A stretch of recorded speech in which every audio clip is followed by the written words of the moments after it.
Hi folks, and welcome to day 11 of our lessons from Leviticus. Today's devotional is called Groupthink and Sin. Leviticus chapter 4 verses 13 to 14. Or suppose the whole community of Israel sins without meaning to.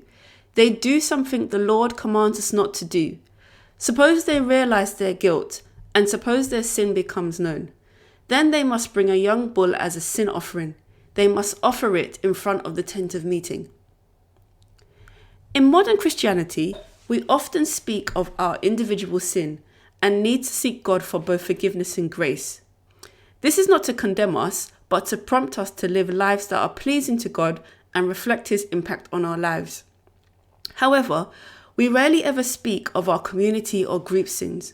Whether we like it or not, we all have a way of thinking or doing things based on the world around us. Our outlook is different based on our gender, upbringing, denomination, age, generation, location, vocation, and family background. Often, we gravitate towards people who are most like us, which can inadvertently lead us to people who think just like us and into a phenomenon known as groupthink. The Oxford Online Dictionary defines groupthink as the practice of thinking or making decisions as a group, resulting typically in unchallenged, poor quality decision making. Since the global financial crisis, many commentators have suggested that the behavior and practices of those in the financial industry at the time can be attributed to groupthink. What seemed normal and proper to those who worked in this sector was deemed totally unacceptable to those who operated outside it. The financial sector was blind to its flaws because everyone thought, looked, dressed, and behaved the same way.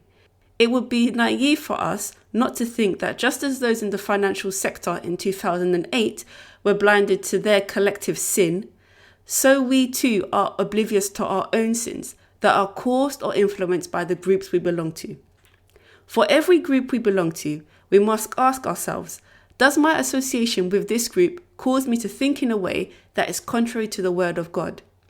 It is this constant review that prevents us from unknowingly falling into group sin. Here are some questions for you to think about. Does my thinking need to be renewed because of the natural groups I belong to? Could I be committing a groupthink sin? What are the common distractions and delusions associated with people like me?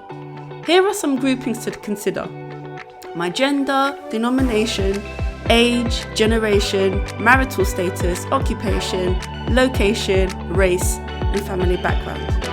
Well, that's it from me for today. Thanks for listening. Have a great day. Bye.